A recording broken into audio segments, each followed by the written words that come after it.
la Fundación Ayacucho Ujú. fue realmente uno de esos programas íconos que se tuvo en el mundo. Y yo fui becaria de la Fundación Gran Mariscal de Ayacucho para hacer mi maestría en currículum y diseño curricular. Y vine a la Universidad de Tennessee, aquí en Estados Unidos, y, y fíjate que la Universidad de Tennessee fue la primera universidad donde Ruth Lerner de Almea vino a traer becarios a esa universidad. Ese fue el primer convenio que se hizo entre Venezuela y Estados Unidos para Wow. traer becarios. Hay una placa inmensa en el medio del campo universitario donde dice, aquí estuvo Ruth Lerner de Almea, y dice, tú sabes, el número de becarios que trajo en ese momento. Luego de 8 años, entonces en una de esos domingos, cuando los domingos familiares, tú sabes, que uno se ponía a leer el domingo el Nacional o el Universal, tú sabes, y aquellos El periódicos papel grandes, literario de Última Noticia el que te papel encantaba. literario Última Noticia, que eran esos domingos sabrosos en Venezuela. Entonces allí vi en una página que decía la beca Fulbright de la Embajada Americana. Y entonces yo dije, ¿qué será esto? Pero esto es una beca, ignorando realmente de la importancia o de la relevancia de la beca, ¿no? Pero decía que era una beca para hacer una maestría y era una beca en Venezuela solamente, la Fulbright daba una sola beca anual. Entonces yo dije, yo voy a aplicar. Bueno, nos dimos cuenta, nos percatamos que poco a poco estaban llegando los venezolanos a Chicago. Los venezolanos en Chicago se empezaron a ubicar, que fueron los profesionales, la época de salida de los profesionales jóvenes de Venezuela, que fue entre el 14, el 15, 16. Entonces, se empezaron a ubicar en una calle que queda hacia el norte de Chicago, que se llama Buena, y se le puso el nombre de Buenazuela. Bueno, a esta gente hay que enseñarles cómo vivir en Chicago. Entonces nos metíamos yo con voluntarios, nos dieron permiso para entrar a los refugios, pero los refugios en ese momento eran hoteles. Ok. Entonces, en esos refugios nosotros íbamos con unos papelitos y nos poníamos de acuerdo las 6 personas que íbamos. Mira, les vamos a enseñar cómo vestirse en el invierno. Les vamos a enseñar cuál es la capital de Illinois. Les vamos a enseñar cómo tomar el tren, cómo tomar el autobús, cómo inscribir a los muchachos. Les vamos a enseñar las normas básicas del buenos días, de las gracias. Y eso lo hicimos de manera poco estructurada, pero eso era lo que nosotros podíamos hacer en ese momento. Pues estamos hablando de voluntarios, ¿no? A veces entraban 300 personas al mismo tiempo a oírnos y comenzaban todas las preguntas, ¿no?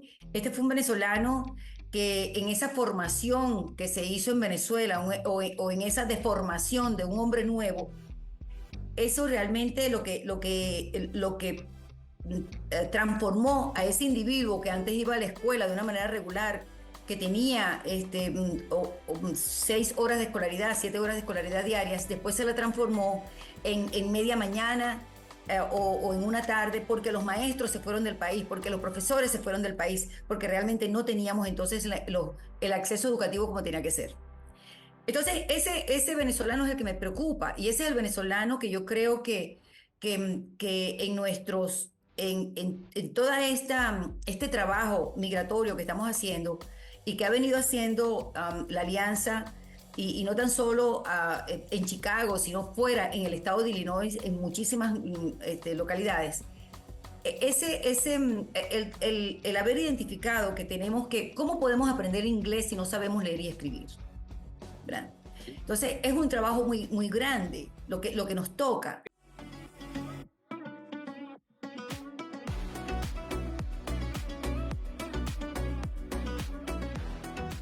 Estimados amigos de su podcast Venezuela en Crudo, verdadero placer estar de nuevo con ustedes. Nuestra invitada de hoy es la doctora Anahil García, académica, humanitaria y líder venezolana estadounidense, reconocida internacionalmente por su labor educativa y social, profesora emérita y 5 veces becaria Fulbright. Ha dedicado más de 40 años a promover la equidad, la educación y los derechos humanos en comunidades vulnerables alrededor del mundo. Es directora ejecutiva de efectividad académica en Saint Augustine College y fundadora de la Illinois Venezuelan Alliance, organización que brinda ayuda a migrantes y comunidades venezolanas. Ha recibido más de 80 reconocimientos, entre ellos el Humanitarian Award 2021, y ha sido nombrada una de las 100 hispanas más influyentes en los Estados Unidos. Como líder en educación y miembro de la LULAC y la Rotary International, impulsa proyectos globales en favor de la inclusión, el acceso educativo y la justicia social. Con nosotros entonces en este programa, ella está vía Zoom, la doctora Anahil García. Ana, un verdadero placer en tenerte acá en el programa y muchísimas gracias por haber aceptado la invitación. Bueno, realmente, Horacio, el placer es mío. Gracias por esta invitación para conversar. Y definitivamente siempre me hace honor que personas como tú, que le han dado tanto a nuestro país, realmente yo puedo interactuar con ellas porque de todo aprendemos de todos. Claro. Ana, a ver, vamos a ver cómo empezamos para ponernos en contexto. Como te he dicho, esto es una conversación.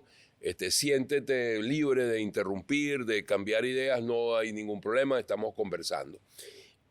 Yo te diría, ¿cuál es el origen de Anahil García? Digamos, desde el punto de vista de la educación.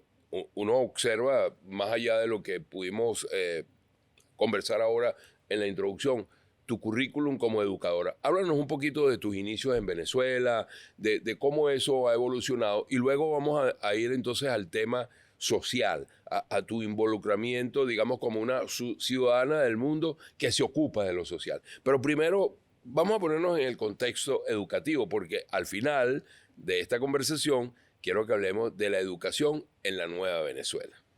Ok. Bueno, gracias por esa pregunta. Mira, realmente tengo que dar mis inicios, es la isla de Margarita, allí nací. Nací en la península de Macanao, en un pueblo muy pequeñito que se llama Boca de Pozo. ¡Oh, yo lo conozco! Bueno, en Boca de Pozo yo soy la hija mayor de 8 hermanos, y mi mamá en ese momento fue la primera enfermera del pueblo. Y yo representaba también la primera nieta que iban a tener mis abuelos, tanto el lado García como el lado Gil. Mi nombre viene de mi abuela Ana Gil. Y ella realmente creo que tuvo mucho que ver con lo que yo fui luego, porque mi abuela fue una mujer que se interesó muchísimo en que los muchachitos del pueblo aprendieran a leer y escribir. Y lo que hizo, bueno, le dijo a mi abuelo, yo necesito que me deje el cuarto principal de la casa, allí voy a poner unas sillitas y allí van a venir los niños, porque su interés particular era enseñar el catecismo, porque era muy religiosa. Y claro, a través de la enseñanza del catecismo también enseñaba a leer y escribir. O sea, las Para dos al hacerte el mismo cuento tiempo, ¿no? corto, Las dos, había un interés doble en esto, había un ¿no? interés doble, exacto. Ella contacta a un maestro que daba clases por San Juan Bautista.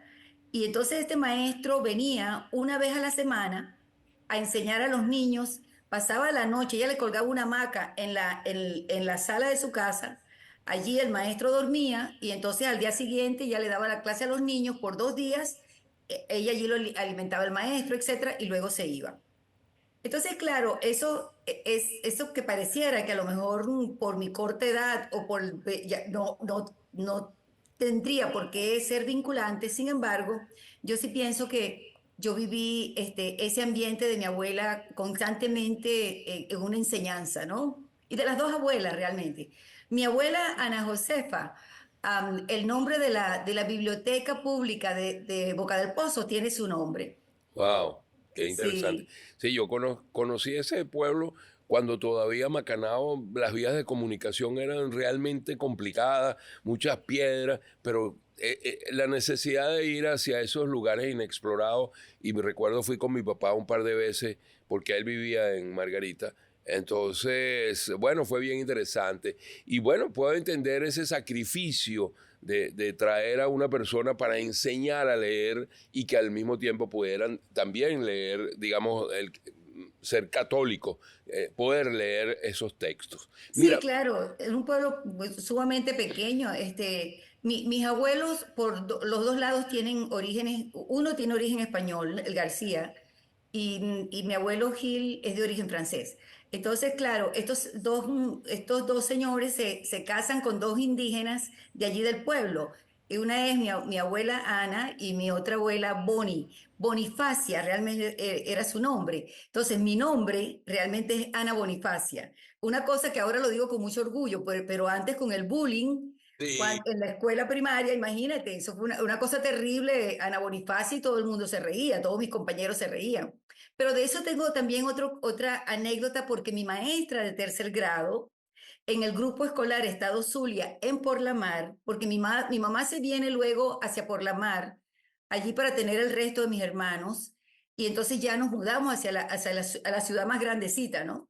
claro. Bueno, y yo Fíjate, fui al grupo escolar Estado Zulia. ok. Y entonces en ese grupo escolar, mi maestra, Emigdia Gómez, recuerdo que se llamaba mi maestra, ella me dijo un día, como veía que yo, ¿sabes? No me gustaba, ¿no? Y eso, y los muchachos se reían cada vez que pasaban la lista. Ana, venga acá un minuto. Y me puso al frente de mis compañeros de clase y ella les dijo, de ahora en adelante, su nombre es Ana Boni. Y a partir de allí, parece mentira, pero todos me comenzaron a llamar Ana Boni, de tal manera que mi hija, yo tengo dos hijos, mi hija hembra tiene el nombre de Ana Boni, que no es mi nombre, sino que fue como la maestra me puso el nombre. Ok, entiendo. Ahora fíjate, ¿cuándo tomas realmente tú la decisión, Ana Boni toma la decisión de irse hacia el lado educativo? Ah, yo quiero ser educadora, yo quiero ir en esa área. ¿Cuándo tomas esa decisión y dónde lo haces? Miren, por la mar, claro, yo era la mayor de los hermanos, nosotros somos seis hermanas y dos hermanos, y entonces yo siempre era la maestra de que yo jugaba, ¿sabes? A la maestra con mis hermanas, con mis hermanitas, ¿no? Yo era siempre la que les enseñaba. Sin embargo, cuando me graduó de la escuela secundaria, entonces, claro, mi madre no tenía los recursos como para mandarme a Caracas a estudiar o para mandarme inclusive hasta Cumaná, que era donde estaba la Universidad de Oriente, y el núcleo de Nueva Esparta, de la Universidad de Oriente en Nueva Esparta, ya estaba abierto. Entonces yo inicio estudiando biología marina. Pero eso no era lo que yo quería era enseñar biología, yo no quería una bata de laboratorio, eso no era lo mío. Entiendo. Sí, Ahora entonces, fíjate, claro, se me da la ahí- oportunidad y me voy al Pedagógico de Caracas, Ajá. y allí en el Pedagógico de Caracas, entonces es cuando yo sentí que eso era lo mío, ¿no? Porque yo quería era enseñar biología. Y en el Pedagógico de Caracas paso los 4 años de pedagogía y de biología y química y allí me gradué. Ok, entonces, claro, tenemos entonces a una margariteña, por dar el nombre, que va a Caracas, se gradúa en el pedagógico, era el lugar donde los maestros lo hacían, y comienza tu evolución en el mundo de la educación. Ahora, para mucha de la gente que está viendo nuestro podcast, dice, bueno, ok, ¿y cómo esta chica Anaboni Gil García llega a Chicago y empiezan todas estas evoluciones, toda esa trayectoria?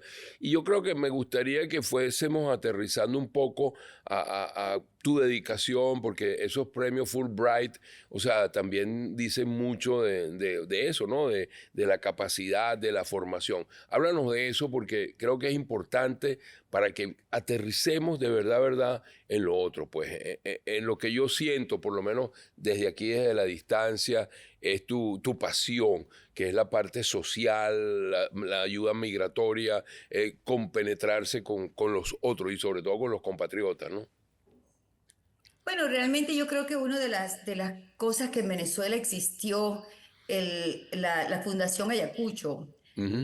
fue realmente uno de esos programas íconos que se tuvo en el mundo. Y yo fui becaria de la Fundación Gran Mariscal de Ayacucho para hacer mi maestría en currículum y diseño curricular. Y vine a la Universidad de Tennessee, aquí en Estados Unidos, y fíjate que la Universidad de Tennessee fue la primera universidad donde Ruth Lerner de Almea vino a traer becarios a esa universidad. Ese fue el primer convenio que se hizo entre Venezuela y Estados Unidos para Wow. traer becarios. Hay una placa inmensa en el medio del campo universitario donde dice, aquí estuvo Ruth Lerner de Almea, y dice, tú sabes, el número de becarios que trajo en ese momento.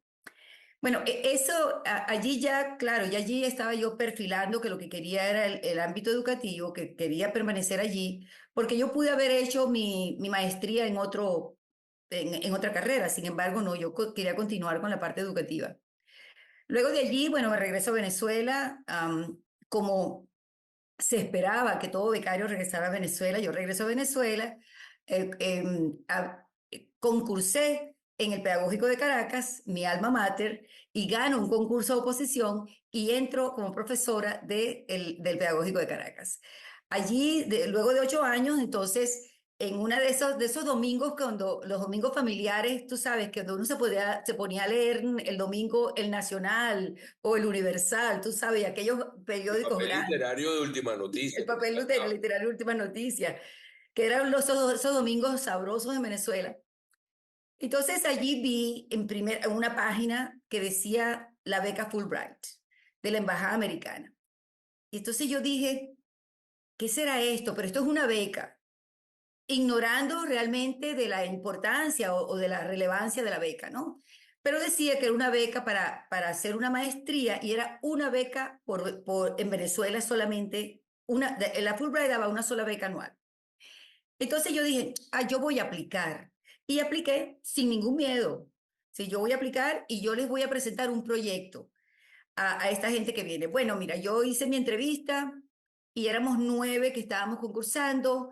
Cuando yo entré, ellos me dijeron, estaban los dos representantes de la Universidad de Harvard, porque la beca Fulbright para Latinoamérica dependía administrativamente de Harvard University.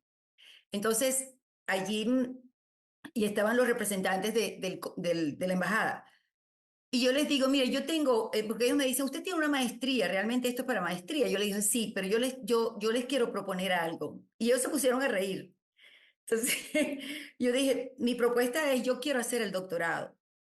Yo puedo, si ustedes me dan la oportunidad, yo utilizo los 2 años de escolaridad de la maestría, hago mis cursos de doctorado, luego les aseguro que yo consigo una beca interna o una ayuda interna en la universidad para yo hacer recoger mis datos para mi disertación del doctorado. Y ellos se pusieron a reír, bueno, mire, su programa su plan es muy bueno, pero Sí. realmente esta beca tiene una sola finalidad. Bueno, yo le dije, bueno, mira, allá atrás hay 8 personas que todos son muy buenos. Ojalá que cualquiera de ellos lo pueda. Bueno, y me fui. Eso fue en diciembre del 87. El 3 de febrero, día de mi cumpleaños de 1988, se recibe una llamada de la Embajada Americana y me dice, Ana, ¿usted todavía tiene en mente el plan que nos dijiste? Sí. Y para ese momento, Horacio, yo no, que ahorita es mi ex esposo, a mi esposo no le había dicho nada y dije, sí, sí, el plan, sí. Entonces me dice, bueno, porque nosotros lo vamos a becar. Wow. Y así es que me dan la beca Fulbright. Y entonces, mi esposo me acompañó, a él le dieron un 50% de una beca de la Fundación Ayacucho, y entonces los dos nos vinimos a Michigan a hacer el doctorado. Y te digo que hay una de las cosas que nosotros realmente, claro, yo creo que a nivel internacional, porque me ha pasado mucho cuando he ido como becaria Fulbright, ahí no se conoce la relevancia de la beca Fulbright. Claro, cuando nosotros aquí que sabemos que hay más de 47 premios Nobel que han sido Fulbright, que sabemos que hay 80 Pulitzer Prizes que han sido Fulbright, que sabemos que hay jefes de Estado que han sido Fulbright, conocemos, sabemos que esta que está aquí, la que nació en Macanao, la que nació en Boca del Pozo, es algo así como que, wow. yo también lo pude hacer. Y ese siempre ha sido mi mensaje. Yo voy a los community colleges, en esa acción social que siempre, en la que he estado involucrada, diciéndole a mis amigos y colegas latinos, es posible, no le tengan miedo. Porque claro, siempre hay, tú sabes, como es una beca con muchísimas restricciones, con muchísima integridad. Entonces, hay gente que le tiene miedo. Sí, Sí. yo creo que es así y he visto también mucha gente que se niega a sí misma la oportunidad. O sea, ni siquiera lo intentan. Yo, de acuerdo con qué puedo rescatar de lo que me dice. Bueno, tú fuiste con valentía, este es mi proyecto, esto es lo que yo quiero hacer. Bueno, pero tú sabes, te suena ambicioso, qué bueno. No, mira, ¿no? Entonces, bueno, atrás de mí hay otros, háganlo. Entonces, eso demuestra seguridad y yo creo que eso es muy importante. Honestamente, lo anoto así. Ahora, tú estás en Chicago, ya tienes algún tiempo viviendo en Chicago, ¿no? 32 Este, años. ¿Ah? treinta y ¿Cuántos? dos años. 32. ¡Wow! Yo pensaba que eran alrededor de 20 años, pero bueno, me quedé muy corto. Bueno, tú realmente, ¿qué no conoces de Chicago? Entonces, te quiero hacer una pregunta, pero primero le voy a recordar a todos nuestros amigos que estamos compartiendo acá este podcast de Venezuela en Crudo con la doctora Ana Gil García o Ana Boni Gil García. Ella es una educadora venezolana, pero además es una trabajadora social, una militante social, una ciudadana con un espíritu de ayuda social importante y sobre todo en el área de migración en Chicago, donde ella se encuentra. Así que los invito a que no se lo pierdan, consulten las redes sociales en nuestra plataforma de PDVSA Ad Hoc. Ana, háblame de esto porque claro, yo creo que el trabajo antes de lo que está sucediendo hoy día, no quiero calificarlo, pero sencillamente creo que para nada es algo positivo para la migración venezolana. Puede ser que hayan algunas razones muy puntuales, las cuales por supuesto comprendo, que los países tengan sus políticas migratorias, por supuesto que también lo comprendo, pero cuando tú generalizas, comienza a cometerse errores y se ve en la angustia. Yo he presenciado y he estado muy cerca de venezolanos en un estado de angustia tremendo por lo que está sucediendo. Ahora, me gustaría que tú me dijeras cómo antes era ese trabajo de recibir migrantes allá y cómo es ahora el trabajo con esos migrantes en Chicago, donde tú te encuentras. Sí, fíjate que en Chicago, realmente la comunidad venezolana era muy, muy pequeña. Cuando yo llego a Chicago, no éramos sino 60 venezolanos. Teníamos un consulado y cuando íbamos al consulado, el cónsul nos decía, esta listica que ves aquí, estos son los venezolanos que están en Chicago y estos son sus teléfonos. Así es que si se quieren comunicar, generalmente lo que hacemos es una fiesta de Navidad y los invitamos, pero bueno, ustedes se comunican entre sí. 60. De 60 pasamos a 60.000, es decir, le agregamos 3 ceros más. Ah, así como el bolígrafo Entonces, nos quitan, a la lista se lo sumamos. a la lista se lo sumamos, exacto. Sí. Bueno, realmente nosotros nunca tuvimos en Chicago no vimos la necesidad de agruparnos y asociarnos, ¿no? Porque el número era muy insignificante como para realmente tener una representación, en la ciudad, como organización. Pero a pesar de ello, siempre vimos, o sea, los poquitos venezolanos que estábamos, cuando llega el chavismo, entonces nos llamábamos y mira, hay una protesta que están llamando, ¿será que salimos? Y bueno, éramos 10, éramos 15, éramos 20, pero no nos importaba, lo hacíamos. Lo hicimos varias veces en la puerta del consulado y por alguna razón el cónsul que había nombrado Chávez en esa oportunidad, es, ellos me identificaron como que si yo fuese ¿sabes? De la oposición venezolana. Y recibo una llamada cuando se hizo la primera elección cuando tuvimos realmente, si hay algo que tenemos que agradecerle a Chávez, es que pudimos votar en el exterior. Eso es verdad, ¿no? Está dentro de la Constitución, antes no lo hacíamos. Y entonces, claro, el cónsul necesitaba que personas de la oposición tuviesen presente en el proceso electoral. Entonces yo con un grupo de otros de los que llegamos en ese grupo de 60, entonces hacíamos el proceso electoral. Ahí estaba Cidia Reyes, ahí estaba Leda Santo Domingo, ahí estuvo Vladimiro Mujica, es decir, formábamos parte de ese grupo pequeño.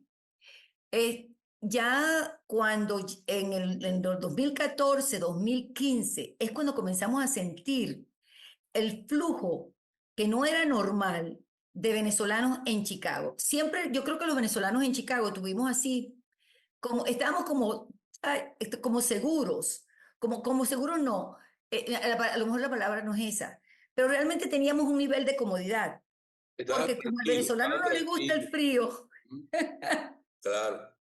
como al venezolano no le gustan las temperaturas de Chicago, imagínate, por debajo de 20, lógicamente este no era el lugar donde se iban a venir.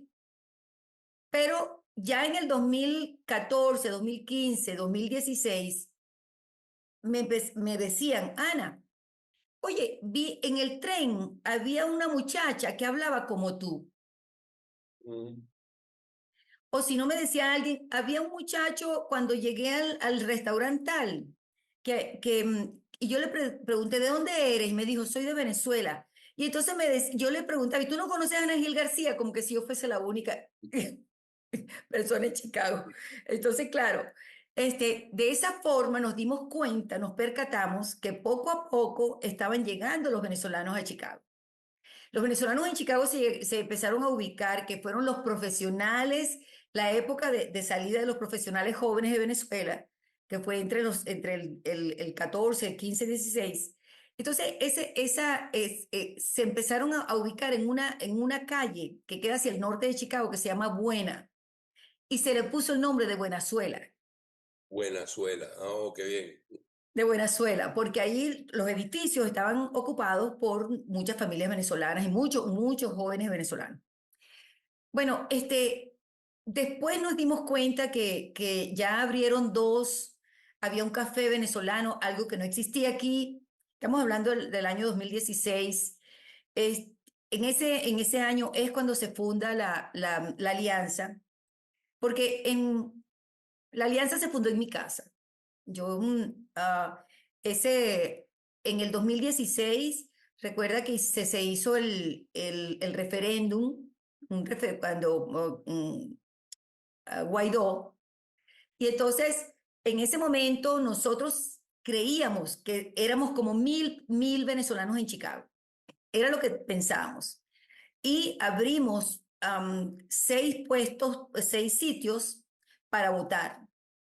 Y bueno, Horacio, a las 11:30 de la mañana, ya los papelitos, ¿sabes que colocábamos 3X, ¿no? Bueno, ya esos papelitos se nos habían agotado. Y ustedes habían hecho 1000. Mil, mil nada más. Para las 5 de la tarde, cuando ya íbamos a cerrar para las 6 de la tarde, tuvimos 5,000, ese número nunca se me ha olvidado, 5,450 personas vinieron a votar. Wow. Ese fue nuestro primer número, nuestro primer punto de detección de que ya no estábamos solos, de que ya no éramos 60, sino que ya habíamos alcanzado, y estamos hablando de los que podían votar, porque esos llegaban con niños, llegaban con familias, tú sabes, y hubo gente que no pudo votar porque no tenía una cédula de identidad vigente, ese tipo de cosas. Bueno, sí, así es como realmente es cuando yo les digo a un grupo me cuidé que a los que invité a mi casa, hicimos lo que llaman grupos focales, 3 domingos consecutivos, los invité a un desayuno y allí en grupos de 6 personas, de 8 personas, entonces formamos la alianza. Que pensamos qué es lo que queremos hacer, cuál es nuestra dirección, cuál va a ser nuestro objetivo, por qué nos queremos agrupar, será que tenemos necesidad de hacerlo, pero ya vimos que definitivamente sí teníamos necesidad porque el número nos lo estaba pidiendo. Para que todos nosotros estemos en contexto, ¿cuál es el nombre completo? La Alianza. Sí, se llama Alianza de Venezolanos en Illinois. Alianza de Venezolanos en Illinois. Bien, tengo un par de preguntas para ti y aprovecho para decirle a todos los que nos siguen que estamos conversando con la doctora Ana Gil García. Ella está en Chicago, la tenemos a través de Zoom, agradecidos de que haya aceptado esta invitación. Ustedes pueden consultar nuestras redes sociales, allí van a tener toda la información sobre este podcast que va a estar en YouTube y en Spotify. Fíjate, Ana, también he sabido, por supuesto, yo en esa época, 2016 más o menos, yo formé parte del primer directorio que hubo en Benamérica. O sea, yo orgullosamente me siento de haber sido uno de los fundadores de esa organización, que bueno, ya cumplió más de 10 años, ya cumplió sus 10 años. Y sé además, porque tengo muchos amigos allá, por supuesto, Vladimiro es un gran amigo de toda la vida, es el presidente actual de Benamérica, y hemos hablado de la Escuela de Valores. La Escuela de Valores en la cual tú juegas un rol muy importante, y valores para quien habla, para quien está con ustedes acá, es una palabra muy importante, porque principios y valores era quizás la norma número uno que había desde las empresas filiales. Yo vengo de la Goven, hasta lo que era PDVSA en su conjunto, principios y valores. Y en muchos programas hemos conversado sobre la necesidad que tienen los ciudadanos de formarse como ciudadanos activos, como ciudadanos que se involucren en la política, que no necesariamente quiere decir que se inscriban en los partidos, que eso no tiene nada de malo, por supuesto, pero no necesariamente es eso. Es el ciudadano que sí se preocupa de lo que pasa, que sí está pendiente de las decisiones. Tú, que has sido, y lo veo en todas las referencias, con quien he hablado, las personas que tú mencionaste, las conozco a todas y hemos conversado. Tú desde allá, desde Chicago, desde el estado de Illinois,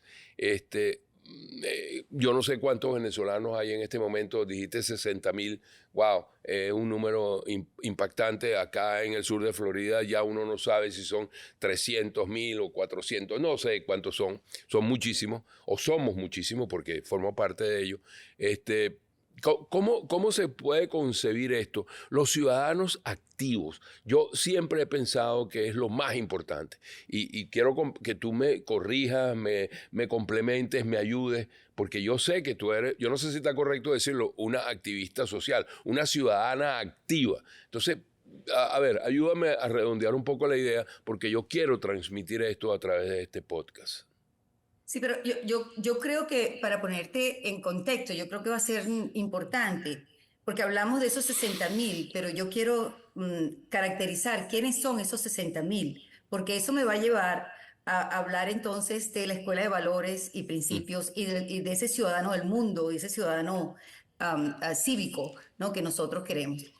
Mira, a Chicago comienza el flujo más grande, comienza a llegar entre el año 2021, cuando se da la primera protección temporal, y ya el 31 de agosto del 2022 es cuando vemos que comienzan a llegar los autobuses que venían desde Texas, y la alcaldesa en ese momento me hacen una llamada de la alcaldía y me dicen, mire, usted es la doctora Anahil García, sí. Bueno, le llama al alcalde. Alcalde, ok. Me pareció que era como así como decimos en nuestro país, una broma, ¿no?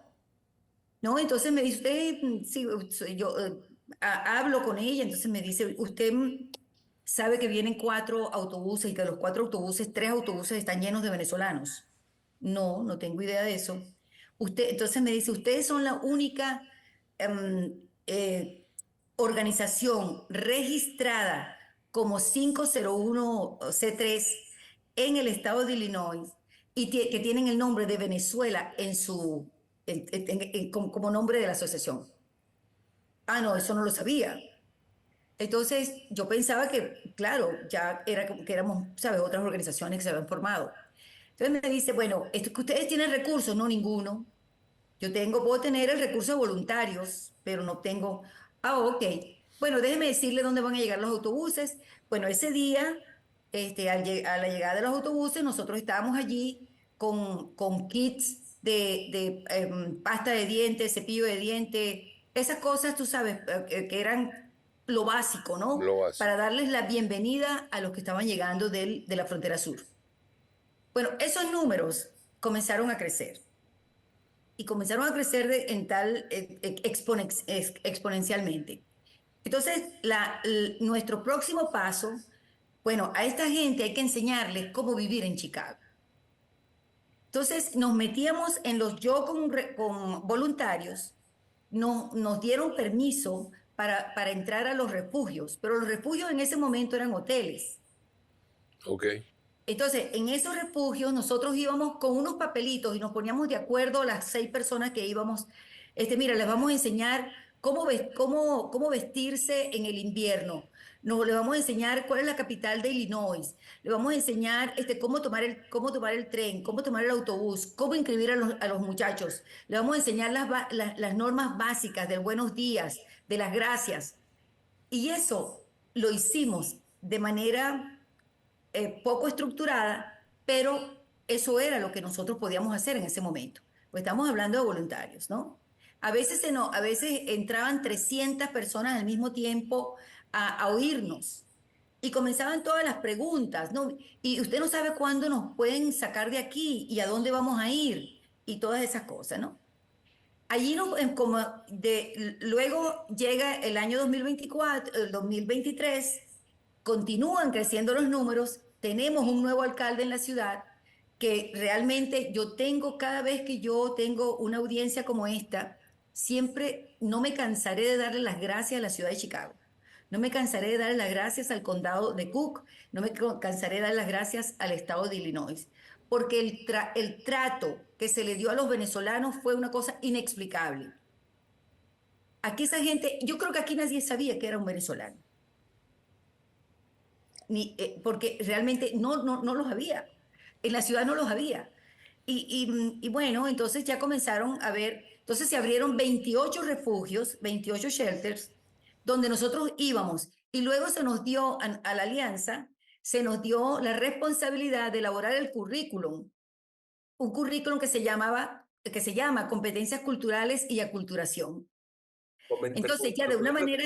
Ana, ¿me lo puedes repetir? Que no te escuché bien. Sí, Competencias Culturales y Aculturación. Okay. Que ese currículum que se nos dijo, elabórenlo, nosotros lo elaboramos y con ese currículum fuimos, entonces, yo entrenaba, yo capacitaba a los facilitadores.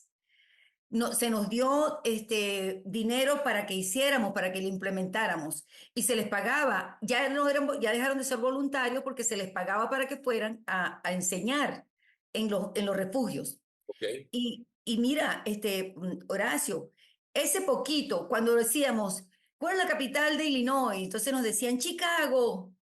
Entonces, claro, entonces alguien agarraba el celular y decía, no, se llama Springfield. Entonces alguien decía, ay, donde viven los Simpsons. Entonces, sí, bueno, Springfield es uno de los tantos Springfield. Los Simpsons realmente viven en Massachusetts, en el Springfield de Massachusetts, pero no en el de Chicago, no en el de Illinois. Bueno, ese tipo de cosas. Por ejemplo, tuvimos que enseñarle a las agencias que daban todos los recursos y los recursos de salud y los recursos de todas las ayudas a toda esta cantidad de gente. El 85% de los que ingresaron en Chicago fueron venezolanos, 85%. Wow. Entonces, claro, yo les tenía que enseñar, porque yo les decían, ay, usted sabe, cuando yo iba al refugio, usted sabe que nos están diciendo que nos van a mandar para los suburbios, pero nosotros no queremos ir para allá. Recuerda que nosotros en Venezuela, un suburbio no tiene una buena connotación, mientras que aquí nosotros un suburbio es un sitio distinto, con una mayor calidad de vida, tú sabes, con más espacio, etcétera. Fíjate. Entonces ellos decían, ¿por qué nos van a mandar por un sitio tan malo? Sí, claro, porque es lo que uno trae en su memoria, ¿no? En su chip. Ahora fíjate, Ana, yo quería Pero por preguntarte... eso era que había que enseñarlo. Sí, claro. Yo quería que nos pusieran en el contexto actual y que por supuesto fuéramos a la Escuela de Valores. Les recuerdo a todos los que nos están viendo que estamos conversando con la doctora Ana Gil García. Ella está en Chicago y definitivamente es una ciudadana venezolana estadounidense muy activa, muy metida en la migración, en la actividad social y creo que es un tema que nos debe interesar. Y entonces en este último segmento me gustaría actualizar dónde estamos hoy en este contexto, qué estás pensando con la Escuela de Valores con Benamérica, y después te puedes tomar 2 o 3 minutos para decirme cómo concibes tú la educación en una nueva Venezuela. Son 3 en 1, así que te regalo el tiempo. Bueno, me he sentido realmente preocupada cuando lo que he visto del nuevo venezolano que entró a Estados Unidos. Es un venezolano que carente de mucha información, de mucho conocimiento. Am, Llegamos a detectar un gran número de venezolanos que no saben leer y escribir. Este no es el venezolano del cual nos sentíamos tan orgullosos que la UNESCO, las Naciones Unidas, etcétera, nos decía que bueno, teníamos, ¿sabes?, grados académicos muy altos. Este no es ese venezolano. Este fue un venezolano que en esa formación que se hizo en Venezuela o en esa deformación de un hombre nuevo, eso realmente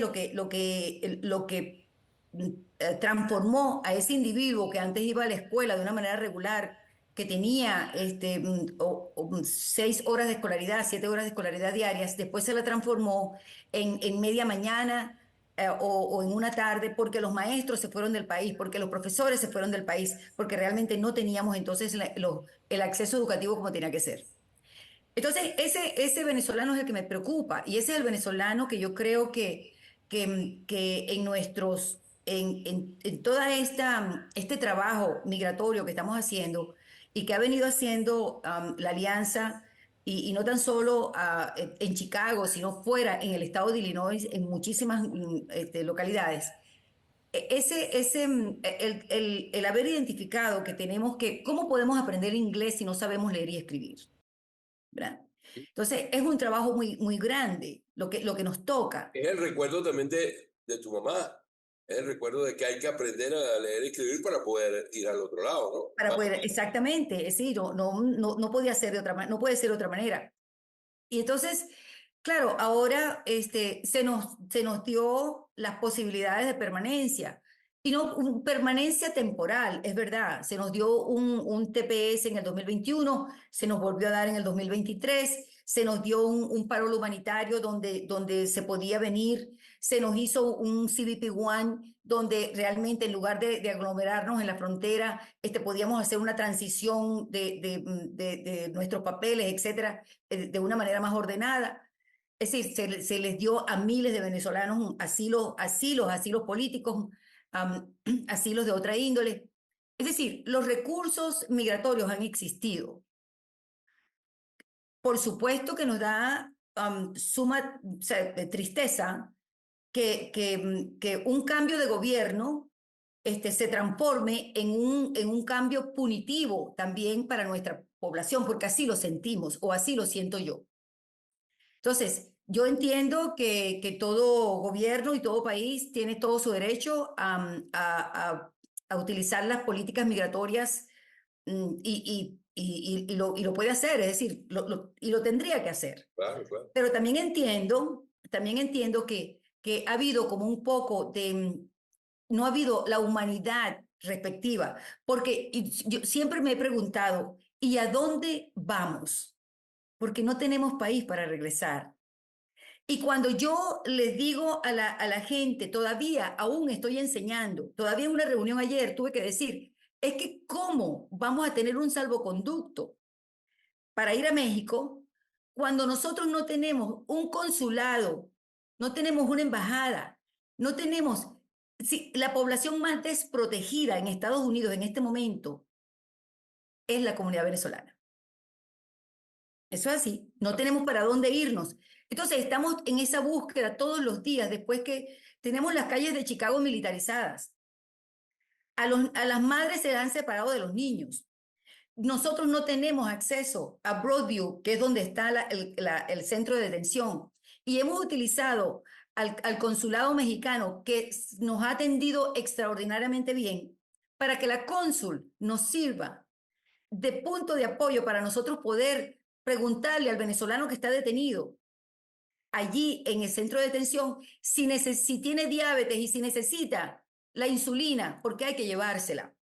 Es decir, cuando hay todos esos detalles, es lo que yo digo, es la parte humanitaria que no se ha visto. Entonces, claro, la escuela de valores para mí, yo estoy súper encantada que Vladimiro me haya dado la oportunidad, que estoy trabajando con un equipo extraordinario de Rogelio, Nelson, Dagoberto, Julia, un equipo extraordinario, porque realmente todos esos sentires que yo he tenido, toda esa experiencia que me ha dado estar involucrada de manera directa con el inmigrante que se vino, porque ese inmigrante que se vino, ese no vino de la clase social media, ese vino de una clase social sumamente pobre, donde sus oportunidades no fueron las mías y no fueron las de otras personas. Y sin embargo, aún los venezolanos, lamentablemente, tenemos así como todavía nos falta un poquito como para dar ese pie y entonces decir, tú sabes, ese es hermano mío. Y ese también tiene derecho a tener las posibilidades con su familia como yo las tuve. Eso es la parte que todavía nos falta al venezolano de aquí, a aquellos que llegamos hace años atrás. Fortalecer la empatía con el que no ha resuelto su problema. Yo creo que eso lo vemos también acá, Ana, también lo veo acá. Yo creo que la empatía tiene que ser uno de los firmes propósitos que nosotros tenemos que desarrollar. Y Mira, la empatía debemos incluirla en esa escuela de valores. eso es correcto. Eso Aún se no lo estaba siendo un valor, comentando. pero realmente la Sí, empatía tiene que existir. yo, Es que yo tenemos creo que que enseñarlo, porque Yo creo que hay que convertirla en un valor importante y se lo estaba comentando justo a Vladimiro en estos días. Y porque siento que es una necesidad si nosotros queremos influir o acercarnos a esa migración venezolana. Y bueno, yo probablemente me una, no digamos a tiempo completo porque no me es posible, pero sí me gusta muchísimo ese trabajo y creo que, bueno, tal vez pueda colaborar en algo con ustedes. Así que espérame por allí que pronto nos vamos a ver. qué Ahora, bueno, qué bueno. Tu te- experiencia será bienvenida siempre. sí, Sí. mira, me ¿Qué quedan, pienso te voy a contestar sí, me cuáles tienes, son mis esperanzas, mis te voy, te esperanzas? voy a, te voy a dar, tienes 2 minutos para que por favor redondees una idea, pero me encantaría escucharlo de una persona que ha estado tanto tiempo dedicado a dos cosas, a la ciudadanía activa, y necesitamos ciudadanos educados en eso, y a la enseñanza, a la educación, que es otro ámbito. Sí, bueno, yo me jubilé como profesor universitario aquí en Chicago y realmente luego me mantuve dentro del ámbito educativo de tal manera que cuando tú decías que sí, yo pasé a ser luego en otra universidad la directora ejecutiva de acreditación. Yo me encargo de la acreditación de las instituciones. Entonces, este, en primer lugar, el día que ocurra el cambio tan deseado de nuestro país, Ana Gil García se regresará a su país a hacer este trabajo, pero de otra manera, porque realmente ya no vamos a tener que hacer el trabajo para enseñar a los nuestros a que vivan en otro país. Ahora los voy a enseñar a que vivan en nuestro propio país. Correcto. Y va a ser muy duro porque tenemos ya muchos vicios creados. Estamos totalmente contaminados con lo que de la manera como se nos formó. Este hombre nuevo de la revolución realmente fue una monstruosidad y que nos ha llevado a ser el venezolano que no es. Claro, yo te comprendo plenamente. Bueno, seremos dos porque yo también voy a regresar, quizás a dedicarme al otro ámbito, al que es de mi profesión, pero también, por supuesto, a lo otro, porque yo sí creo que la formación ciudadana es vital. Yo recuerdo cuando uno estudiaba había formación moral y cívica, ¿verdad? Tenemos que regresar a eso, Horacio, porque sí, es más. Nosotros iniciamos ya una campaña de lo que llamamos civic engagement, ¿sabe? Lo que es sí, el involucramiento en lo civil, en lo cívico, aquí en Chicago. Y por eso es que veo que la conexión, nosotros vamos a tener un piloto con Chicago y Florida. Te estoy dando algunas cosas Sí, ya, de Venezuela. creo que por ahí la semana que viene hay algo que Sí, entonces, claro, en eso, sí. porque nosotros ya tenemos un poquitico, un camino un poquito adelantado.